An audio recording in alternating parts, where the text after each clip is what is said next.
Баршаларыңызға қайырлы күн достар. Бүгін сіздермен тауық қанаттарын қамырға орап жасаймыз. Құрамына керекті заттарды описаниеге қалдырамын. Ұнымызға салқын сары майымызды осылай турап немесе күштен өткізіп, қамыр мен сары майымызды біріктіріп аламыз.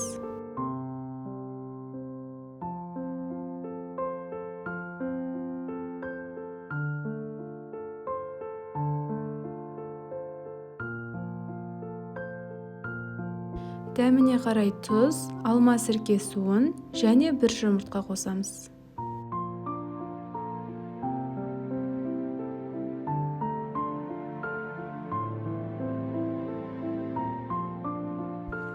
Қамырымыздың құрамында май көп болғандықтан оны ұзақ уақыт илеудің қажеті жоқ. Осылай біріктіріп алсақ жеткілікті.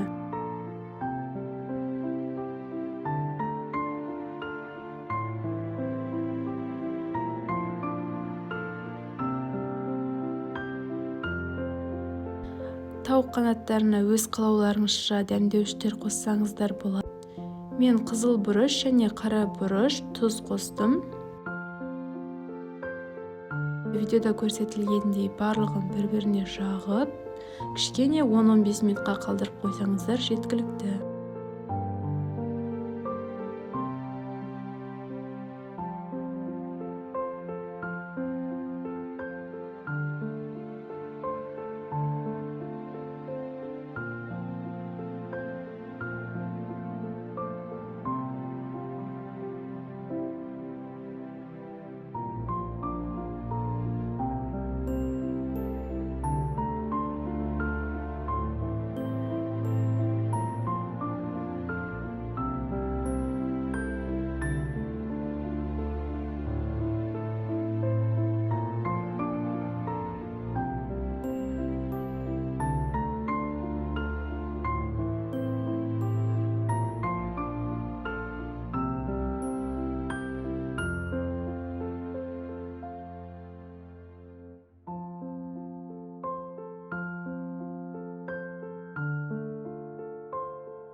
Қызып тұрған пеште 180 градуста 30-40 минут шамасында пісіріп аласыздар.